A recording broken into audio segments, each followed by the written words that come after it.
Coucou toi, je suis Rachida, maman de 8 enfants avec qui je vis la folle aventure de l'école à la maison. Grande passionnée de neurosciences, je te propose de venir découvrir aujourd'hui la théorie de Gardner sur les intelligences multiples. Et là, j'ai une collègue qui va venir nous aider, Samira de Studi. Samira, je suis super contente de t'avoir parmi les tout premiers invités de ces petits profilages intelligence multiples. Samira, est-ce que tu peux te présenter ? Quel honneur, avant tout, quel honneur. Bonjour à tous, moi c'est Samira, donc fondatrice d'Studies. J'aide les étudiants à avoir une meilleure méthode de travail à travers des techniques comme le mind mapping, la lecture rapide, actes de mémorisation, etc. Voilà. Super. Est-ce que tu connais la théorie de Gardner ? Est-ce que tu as déjà entendu parler de cette théorie sur les intelligences multiples ? Alors oui, j'ai lu le livre de Gardner, mais après je n'ai pas creusé plus que ça. Oh, ok, d'accord. Donc, en quelques mots, la théorie de Gardner, c'est cette fameuse théorie qui vient exploser le test du QI. Voilà. Ça, c'est clair. Voilà. Aujourd'hui, on quantifie le niveau d'intelligence d'un être humain avec le test du QI. Et Gardner, en fait, suite à tous ses travaux, en fait, vient te montrer qu'il existe d'autres types d'intelligence, d'autres types d'intelligence qui te permettent de pouvoir évoluer, hein, même dans le monde dans lequel on vit. Et qu'en réalité, le test du QI, il est là, en fait, pour quantifier 2 types d'intelligence et lui t'en démontre 9. Donc c'est ce que l'on va découvrir là avec ton petit profilage. Je vais te poser des petites questions très simples sur ta façon d'être au quotidien et en fonction de tes réponses, on fera tout de suite après le test ton petit bilan avec toutes les intelligences. Est-ce que c'est good pour toi ? Si j'ai 1 sur 9, c'est-à-dire que je suis pas intelligente, et si j'ai 9 sur 9, c'est-à-dire que je suis un génie ou... Rien à voir justement, et c'est ça qui est cool en fait, c'est qu'en fait en réalité on a tous une intelligence majoritaire, tu vois, mais on a tous un peu de plein d'autres intelligences, et ce qui est génial c'est que rien n'est figé dans le temps en fait. Tu peux exploiter, essayer en fait de développer un type d'intelligence que tu n'avais pas avant et tout ça, et c'est ça en fait, que je trouve magnifique avec la théorie de Gardner. J'ai hâte de voir ça. Super. Alors on va partir sur 8 listes de petites questions. Et voilà, no stress, pas de piège, des questions très simples. Ok. Je vais te donner une liste d'activités et tu vas me dire en fait si tu les pratiques au quotidien. Donc je vais prendre des petites notes en même temps pour pouvoir faire le bilan après parce que j'enchaîne les tests. Après, je ne sais plus qui m'a dit quoi. Donc je vais prendre ces petites notes en même temps. Donc, est-ce que tu joues aux jeux d'échecs, tu sais, jeux de stratégie, jeux de dames un petit peu et tout ça ? J'aime bien, mais je suis nulle. Ah, mais t'aimes bien ? Ouais, je trouve ça bien. Ok, d'accord. Est-ce que tout ce qui est jeu de mots, genre Scrabble, mots croisés, tous ces trucs-là, est-ce que ça, par contre, tu kiffes ou pas trop ? Ouais, je kiffe. C'est ouf. Okay. Est-ce que tu aimes prendre du temps pour dessiner ? Non. J'ai pas dit est-ce que tu sais dessiner. Hein. Est-ce que tu aimes dessiner ? Est-ce que j'aime ça ? Pas plus que ça, on va dire. J'aime pas non plus. C'est difficile de dire oui ou non, tu vois. Ouais, c'est pas le truc qui t'éclate le plus quand tu fais une mind map, par exemple. Exactement. Voilà, ça a résumé le truc. Ok, d'accord. Est-ce que tu pratiques du sport au quotidien ? Au quotidien, non, occasionnellement. Occasionnellement, ok, donc pas de club, pas de truc. Non, mais ça me manque, j'aimerais retrouver ça. Tu t'en as fait du club ? Ah oui, j'étais hyper sportive, je faisais 3 sports par semaine. Quel sport tu pratiquais ? Parce que c'est important. Alors j'ai fait des sports d'équipe, handball, basket, volley. Ouais. Mais j'excellais dans les sports de raquettes, badminton, tennis. Ouais, truc solo, ok, d'accord. Ok. Est-ce que tu es quelqu'un qui aime prendre du temps pour se balader un petit peu en pleine nature et tout ça ? Alors, tu sais quoi, j'allais dire oui, après j'ai entendu en pleine nature, non. Moi, je veux du béton, de la pollution, s'il vous plaît. Okay. Ah ouais, je suis une citadine. Ouais. Ok, d'accord. Bon, c'est good pour cette première série de questions. Alors là, la deuxième question est très simple. Je veux savoir en fait si tu trouves que tu es plus efficace quand tu travailles toute seule ou plutôt en groupe, ou alors est-ce que ça dépend vraiment des situations ? Non, toute seule. Toute seule ? Ouais. De très loin. Sans aucune hésitation. Ok. Est-ce que tu dirais de toi, Samira, que tu es quelqu'un qui est vachement à l'aise avec l'utilisation des chiffres et tout ça en général ? Ouais, ça va. Les chiffres, ça va. Ouais. Ok. Est-ce que tu penses être quelqu'un de créatif de façon générale ? Je t'aurais répondu non, sauf en cuisine. D'accord. C'est le seul moment où je me rends compte que je suis quelqu'un de créatif. Mais au-delà, en dehors de la cuisine, je suis pas du tout quelqu'un de créatif. C'est très, très bizarre. D'accord. Donc, tu fais pas de travaux manuels et tout ça, et trucs comme ça, tu fais pas, Pas quoi. du tout. D'accord. Ok. On va mettre un petit bémol, on va dire. Ok. Est-ce que tu es à l'aise avec les langues étrangères? Ouais. Ouais, plusieurs langues? Euh, Alors, j'ai fait... Bon, l'anglais, c'est pas un problème. L'espagnol, ça va aussi. Mhm. J'ai fait de l'arabe. J'ai fait du Mhm. japonais. J'ai fait du chinois. Mais une fois que, en fait, que je commence à comprendre le rouage derrière la langue, ça, c'est un peu plus simple pour moi, tu vois. Donc, ouais, j'ai D'accord. pas de... Tu as déjà fait J'aime des bien. langues? T'as déjà fait des cours de langue encore plus bizarres que ça ou pas? Bien sûr, je fais du sanskrit. Du sanskrit? Ok. Je sais pas pourquoi j'ai fait ça, même moi. Mais c'est cool, c'est super important pour le test là. Ok, d'accord. Est-ce que, donc on a dit fan de nature, non, c'est pas ton délire? Ouais, tu Ouais, sais, j'aime bien de loin, tu vois, le... ouais, j'aime bien la nature chez elle, quoi, pas chez moi. Voilà, et à partir du moment où je vois des bêtes voler, je veux rentrer chez moi. Ok. Est-ce que tu es quelqu'un qui a besoin de prendre du temps pour écrire, pour un petit peu, tu sais, mettre un peu les infos au clair dans sa tête, tu sais, un peu écrivain en travail d'introspection et tout ça? Alors, j'écris pas pour, tu sais, pour sortir mes pensées, mais j'en ai besoin quand, tu vois, dans le cadre de studies ou des trucs comme ça, où j'ai plein d'idées en tête et j'ai besoin de noter pour éclaircir. Sinon, c'est trop D'accord. flou pour moi. Ok. J'ai du mal à structurer juste par la pensée. Ok. Ok. Bon, ça me va très très bien. On va passer donc du coup sur la quatrième petite série de questions. Je vais te donner des petites phrases. Tu vas juste me dire si elles te correspondent ou pas du tout.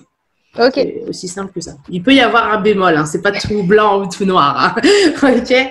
Alors, j'aime raconter des blagues, je suis quelqu'un de farceur. Euh, J'aime bien. Non, on va dire non, parce que j'aime bien rire, mais je suis pas. Tu sais, j'aime bien rigoler. Je Mais je suis pas rigole des blagues des autres, mais Voilà, exactement.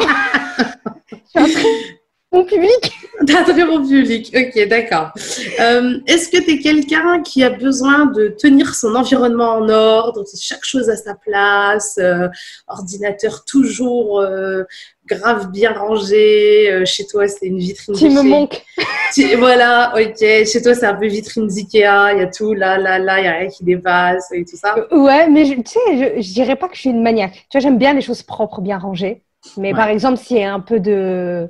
Tu vois, s'il y a un peu d'éléments qui traînent par-ci par-là, j'en fais pas une crise de nerfs, tu vois. D'accord. Ok. Ok. Mais j'aime bien ce qui est propre et bien rangé. Ok. Ça me va.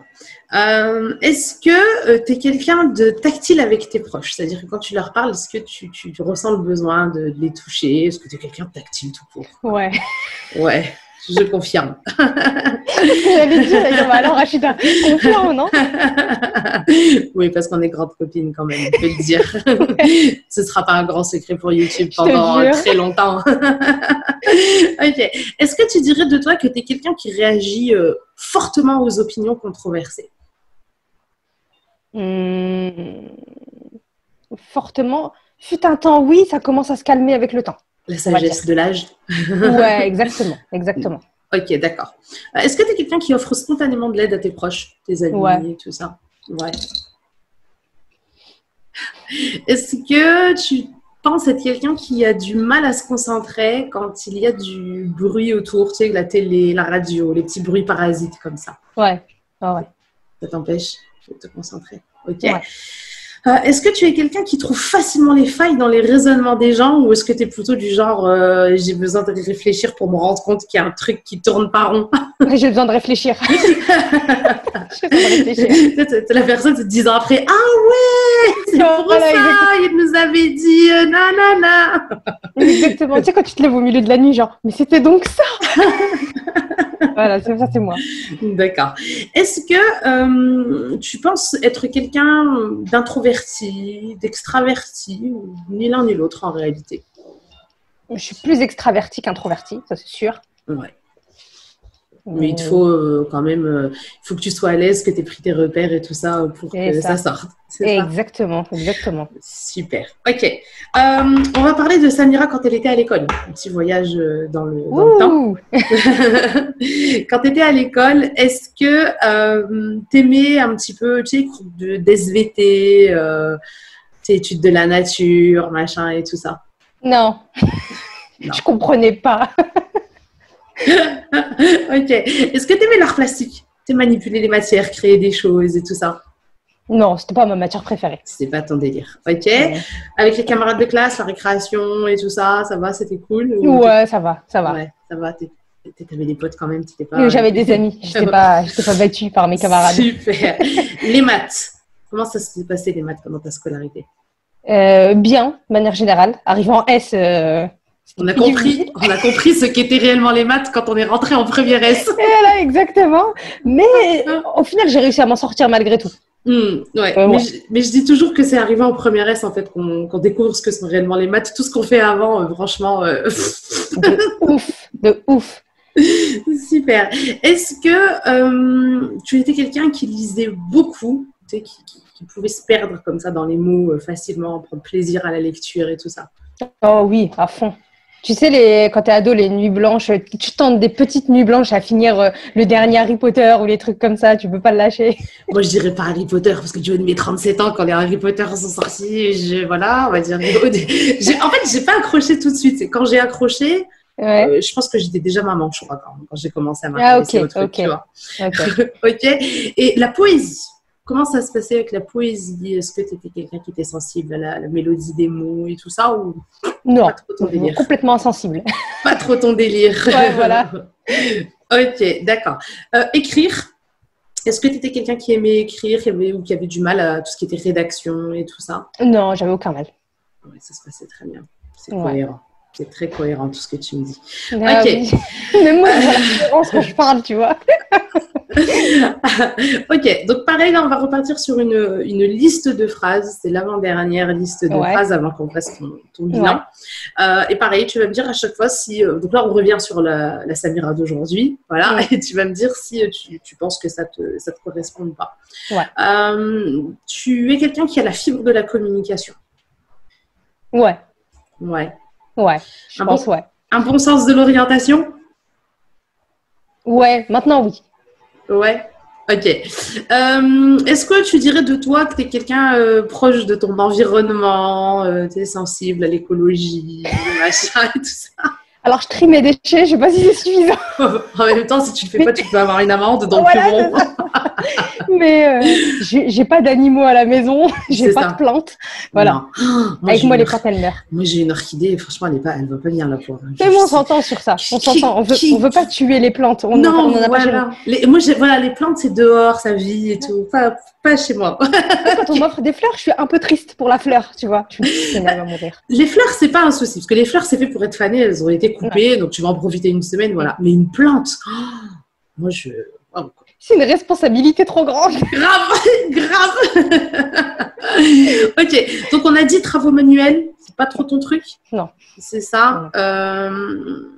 Est-ce que tu dirais toi que tu es un peu philosophe dans l'âme? Tout ce qui va être, tu sais, conception de la vie, se connaître soi-même. Est-ce que c'est des choses qui oui, maintenant oui, ça me parle, ouais. Ouais, ok. Ouais. Est-ce que tu dirais que, bon, tout à l'heure, tu disais que tu étais bon public et tout ça pour les blagues, mais est-ce que tes proches diraient de toi qu'avec toi, on s'ennuie jamais? Ah, ça c'est clair. Et on le voit à ton sourire. Est-ce que tu dirais de toi que tu es quelqu'un de stratège? Tu sais, tout ce qui va être tableau, analyse de données, graphique et tout, ça te parle tout de suite ou pas? Pas du tout. Pas du tout. Ok. Raisonnement logique, par contre, tout ce qui va être protocole, étape, petit 1, petit 2, ça te parle? Ah oui. Ça, protocole, ouais. Ok, d'accord. Dernière petite série de questions. On va essayer de voir comment tu réagis quand tu es en groupe. Ok. Est-ce que tu es quelqu'un qui a une bonne mémoire des dates, des prénoms, des événements, des lieux? Genre, tu te rappelles de chaque détail et tout ça? Ouais. C'est toi? Ça, c'est sûr. Ok. Est-ce que tu es quelqu'un qu'on consulte facilement quand il y a un conflit? Tu es un bon médiateur? Non. Enfin, non. Non. C'est pas quelque chose qu'on fait. D'accord, ok. Est-ce que tu es quelqu'un qui est souvent perdu dans tes propres pensées, même si tu es au milieu d'une discussion très animée? Ouais, ça m'arrive. Ça m'arrive. De plus en plus. Ok. Est-ce que tu restes difficilement assise bien longtemps dans les longues réunions? Est-ce que tu as toujours besoin de bouger, te lever, voir ce qui se passe dehors? Non, ça va. Ça va. Ça Je va? suis un produit du système scolaire, donc je pense que rester assise 8 heures, c'est bon. C'est bon? Ok. Est-ce que ça t'arrive, tu sais, de te retrouver à battre de la mesure un petit peu sur la table? Ah non, ça m'énerve. Il y a des gens qui le font, ça m'énerve trop. Moi, j'appelle ça le tonton relou. Tu sais, il y en a toujours un qui est là, c'est le tonton relou. Je dis, pourquoi il fait ça, lui? Ah ouais, tu sais, comme les personnes qui font trembler leurs jambes ou des trucs comme ça, tu vois. Ouais, ok, d'accord. Donc ça, on a dit non. Est-ce que tu sais, la personne qui est toujours en train de sortir des vieilles photos, machin. Ah, regarde, tu te rappelles. Il y a des gens qui kiffent faire ça, en fait. Je comprends pas. Non, Mais bon. non. Je suis pas quelqu'un de très nostalgique. Ok, d'accord. Est-ce que tu es quelqu'un qui ramasse un petit peu, tu sais, les choses au fur et à mesure, tu sais, qui ramasse les gobelets, les verres sales, machin, qui veut que ça reste un peu en ordre, mon cœur? Oh, oui. Tout à l'heure, elle a dit non, je suis pas trop maniaque. Tu sais, je suis la meuf qui fait la vaisselle pour en avoir moins après le repas, tu vois. C'est ça. Voilà. Je comprends. Ok. Est-ce que tu es quelqu'un qui a besoin de savoir pourquoi tu dois faire quelque chose avant de l'appliquer, ou alors c'est bon, tu es un bon exécutant, tu laisses les autres gérer, tu fais ce qu'on t'a dit de faire et tu cherches pas à comprendre? Non, mon esprit logique, il a besoin de savoir pourquoi. Ok. C'est cool tout ça. Ok. Tu me reconnais?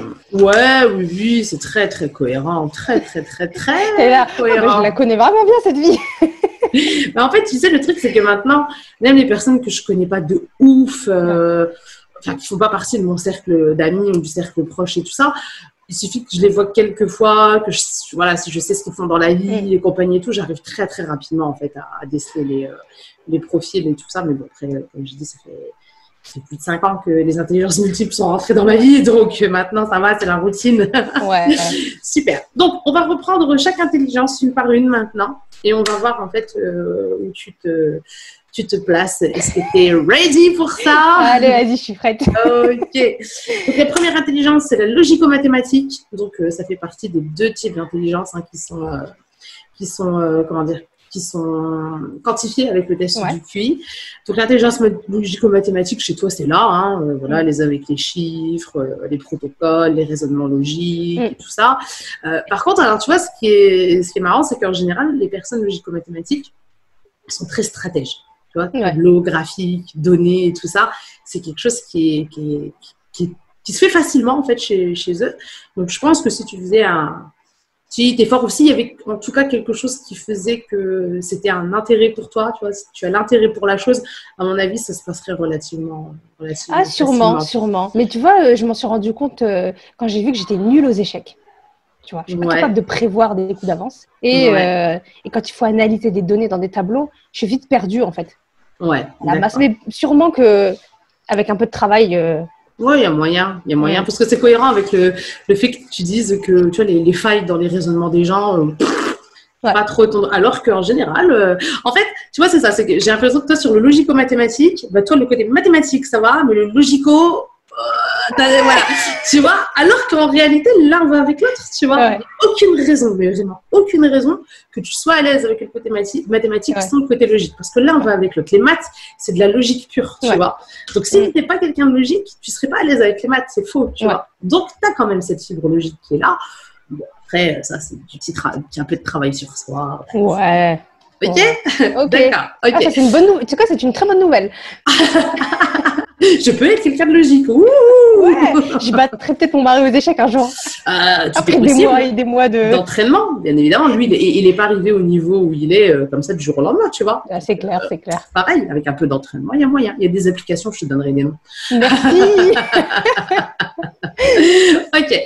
Deuxième intelligence, c'est l'intelligence linguistique. Donc, celle-là, c'est la deuxième qui est quantifiée dans le test du QI, donc la logico-mathématique et la linguistique. C'est la base de l'intelligence des êtres humains selon le monde dans lequel on est aujourd'hui. Qui a dit ça? I don't know. Mais toi, linguistique, par contre, on est très, très bien. Alors, c'est très... Il y a un truc qui me fait rire parce que, bon, je te connais personnellement, donc je vais me permettre de le dire.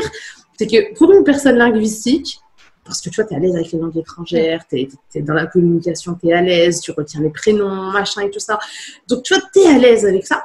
Mais je comprends pas pourquoi tu as du mal avec les jeux de mots. Ah oui, il faut savoir un truc avec moi. Je ne capte pas les jeux de mots. Et je te jure, dans ma famille, tout le monde le sait. Et tu sais, quand il y a des jeux de mots à la télé ou des trucs comme ça, on me regarde genre, elle va comprendre demain. C'est ça. En fait, c'est ça, il faut toujours du temps. Tu vois, et ça, c'est le côté logique, tu vois. Peut-être. Et voilà, tu vois, mais c'est vrai, je capte pas les jeux de mots et... Alors que les personnes linguistiques, elles sont tellement à l'aise avec l'utilisation des mots et le jeu des mots que, en général, tu vois, ça vient facilement. Mais toi, non, on sait pas pourquoi. Mais tu vois, j'ai du mal à les comprendre, mais j'ai pas du mal à les faire. Parce que tu vois, avec ce 10, j'en fais plein des jeux de mots. Mais oui. Là, oui. C'est le mystère de l'humanité. Écoute, voilà, ça, c'est fait. Ok. Alors, la troisième intelligence, et là, on va commencer à sortir un petit peu des sentiers battus, c'est l'intelligence visuospatiale. Ok. Ouais. Donc, l'intelligence visuospatiale, toi, je suis mitigée, on va dire. Tu vois, l'intelligence visuospatiale, c'est un petit peu, tu sais, la représentation spatiale dans la tête, les réflexions en 3D et compagnie et tout ça, tu vois. Donc, en général, les personnes qui sont très dans la création, le fait de dessiner, de faire de la sculpture, machin et tout ça, sont très visuospatiales. Mais les personnes organisées sont très visuospatiales, tu vois. C'est justement ce besoin, en fait, d'harmonie et tout ça qui fait que, en fait, ça stimule, en fait, le côté visuospatial. Donc, du coup, on le reconnaît dans le fait que tu dis, voilà, je veux toujours que ce soit rangé, je ramasse et compagnie, dans les événements, je nettoie au fur et à mesure et tout ça. Et du coup, tu vois, quand tu m'as dit, bon, créatif, ni oui ni non, tu vois, tu étais un peu mitigée. Donc, c'est cohérent avec le fait que, bon, voilà, c'est pas non plus un truc qui est grave prédominant chez toi, mais voilà, il y a quand même un peu de visuospatial qui va être là dans ce côté, voilà, rangement et compagnie et tout ça. Et en fait, les visuospatiaux, bah voilà, ça peut être des peintres, ça peut être des caméramans, ça peut être des dessinateurs de mode, mais tu vois, des stylistes et tout ça aussi sont très visuospatiaux. Et du coup, on retrouve ça après, tu sais, dans le fait que, voilà, tu as l'harmonie dans la tenue vestimentaire et tout ça. Ça, je pense que c'est quelque chose qui est important chez toi. Ouais. Bah, tu vois, c'est visuospatial. On voit cette... je dirais pas que c'est une contradiction, on voit que c'est un petit peu présent sans l'être. Ouais. J'aime le rangement, j'aime même bien m'habiller. Mais par exemple, l'esthétique, c'est quelque chose de compliqué en dehors de ça. Par exemple, je suis nulle en déco d'intérieur. Tu vois, moi, un mur blanc, un cadre simple, ça me va très bien. J'ai pas de goût pour ça. Alors, je vais peut-être amener une nuance, tu vois, c'est-à-dire que tu n'as peut-être pas, tu penses ne pas avoir de goût pour le créer chez toi, mais tu vas être sensible à ça. C'est-à-dire que quand tu vas être dans un endroit qui est bien décoré, tu vas t'en rendre compte que c'est bien décoré. Ouais, c'est clair. Voilà, donc ça veut dire que c'est là, parce qu'en fait, il y a des personnes, moi, tu vois, j'ai un oncle, tonton, si tu passes par là, parce que je sais qu'il la verra, cette vidéo, tu peux changer le papier peint de chez toi, il va venir, il va pas le voir. Lui, visuospatial, tu vois, tu vas tout refaire, tu vas changer le sol, le plafond, la peinture et tout. Il va venir, il va s'asseoir, puis quand tu vas lui dire une heure après, il va faire « Ah ouais, je veux pas dire. » donc, tu vois, toi, tu as quand même cette sensibilité de voir quand ça te plaît et tout ce qui s'ensuit. Donc, c'est que le côté visuospatial, il est un petit peu là quand même, tu vois. Ouais. Ok. Alors, intelligence suivante, c'est l'intelligence intrapersonnelle. Donc, l'intelligence intrapersonnelle, c'est un petit peu, tu sais, cette aptitude à faire de l'introspection. Tu vois, le fait de connaître ses forces, ses faiblesses, de savoir prendre du temps pour soi, tu vois. C'est ce qu'on appelle l'intelligence intrapersonnelle. Et toi, l'intrapersonnel, on est bien intrapersonnel. Vraiment très intrapersonnel.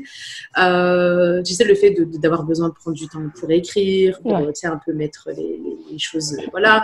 Le fait quand je t'ai dit, tu sais, je t'ai dit un peu conception de la vie, connaissance de soi, j'ai vu, tu sais, t'as réagi vraiment en mode, voilà. Donc ça, tu vois, c'était très intrapersonnel. La preuve, t'aimes travailler seule. Ouais, je suis une grande solitaire. Voilà, je suis quelqu'un de très sociable, mais j'aime le temps pour seul. Pour toi, voilà. Et ça, c'est génial, en fait, parce que le côté intrapersonnel, tu sais, c'est une force, en fait, d'être capable, tu sais, d'identifier ses désirs, d'identifier ses forces, ses faiblesses et tout ça. C'est quelque chose qui est extraordinaire et c'est ce qui va être exploité chez les psychologues, par exemple, parce qu'en fait, le fait d'être sensible aux émotions fait que tu arrives aussi à voir ça chez les autres, tu sais. Donc, du coup, c'est les psychologues qui sont très intrapersonnels.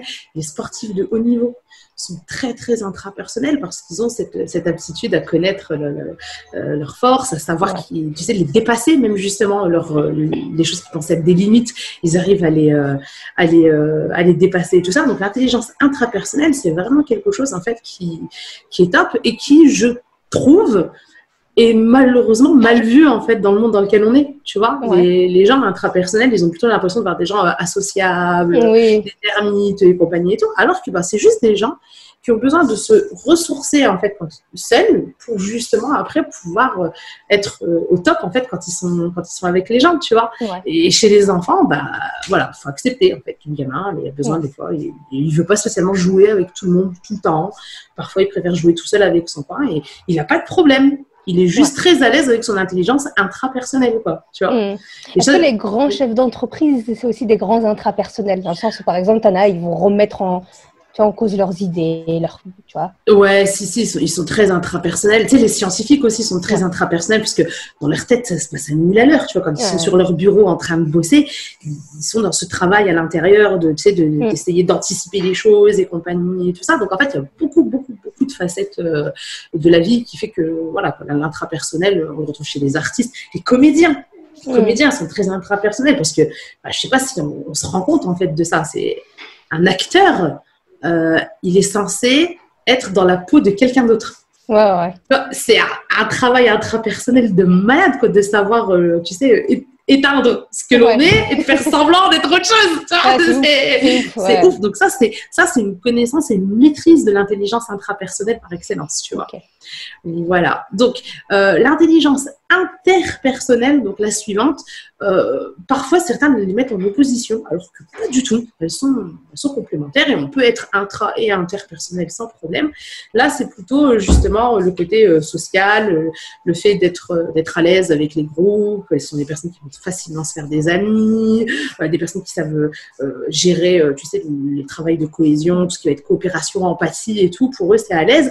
Alors toi, je ne vais pas dire que tu n'es pas interpersonnel, ce serait faux, parce que voilà, on peut pas, voilà, t'apprécies, passer du temps de qualité avec les personnes qui te sont proches et tout ça. Mais si je devais mettre ça sur une balance, il est clair que tu es beaucoup plus intrapersonnel qu'interpersonnel. Ouais, non, ça c'est clair.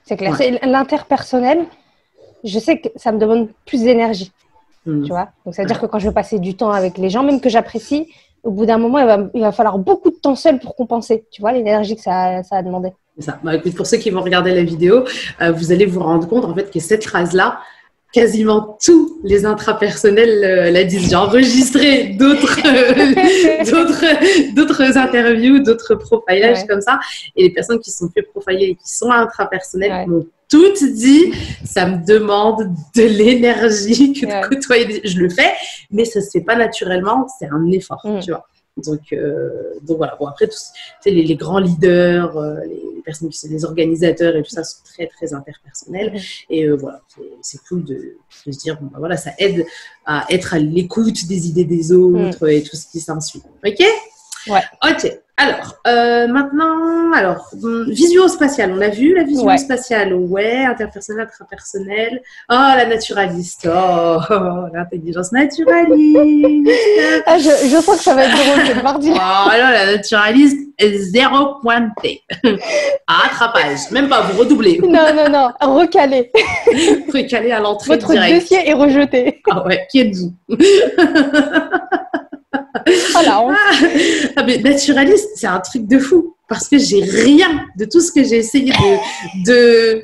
Elle a creusé avant. J'ai essayé de caler des petits trucs, machin et tout. Et rien. J'ai 0 point en naturaliste dans ce que j'ai dit là. Mais bon, c'est comme ça que je suis...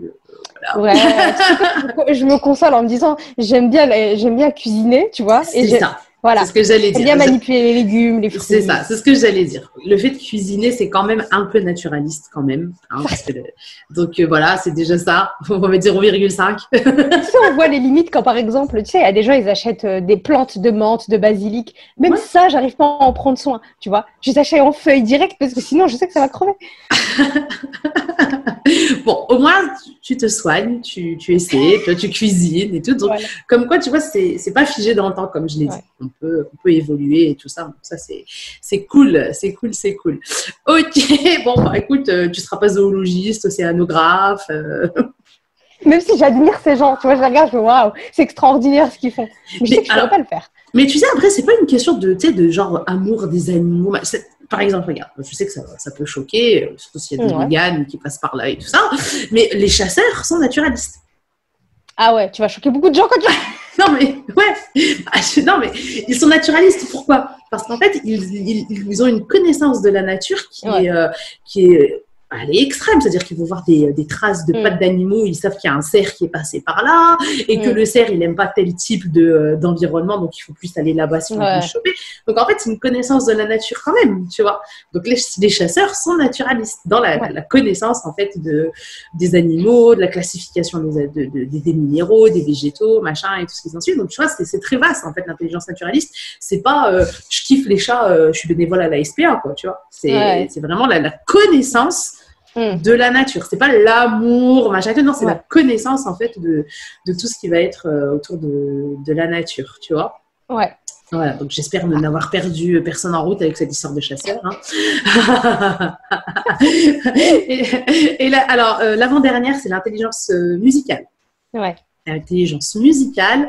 Je t'ai pas demandé si tu étais quelqu'un qui aimait chanter, danser, tout ça. J'ai oublié de poser cette question.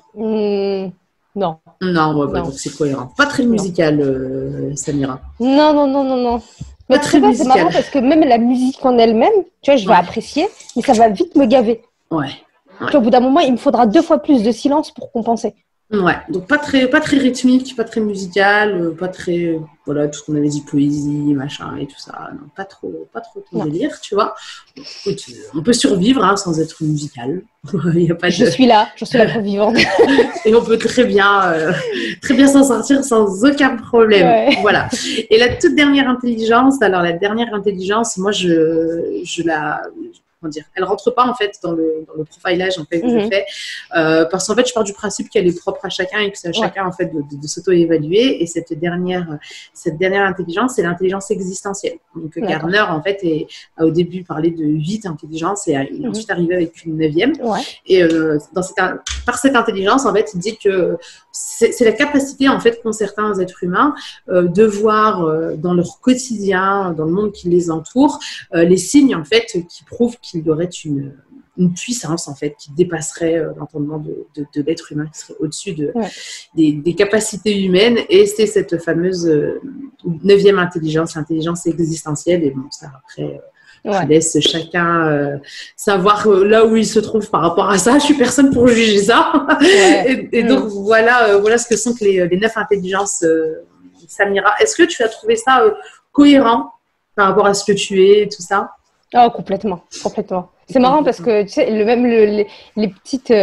bon, c'est pas des contradictions, mais tu sais, les petites particularités concernant même ces intelligences, ça me prouve que, tu vois, il y a encore du boulot à faire sur soi et que, comme tu as dit, rien n'est figé, tu vois. Peut-être que dans quelques années, je serai hyper musicale ou j'aurai un déclic sur la nature.